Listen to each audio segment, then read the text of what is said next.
Welcome back to the channel. Don't forget to like, share, and subscribe. Today we are creating soft, cinematic tones using color lookup. Begin by opening your image and setting neutral exposure.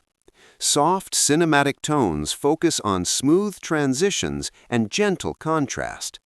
Add a color lookup adjustment layer and select a LUT that subtly shifts colors without harsh contrast. Lower the opacity to keep the look delicate.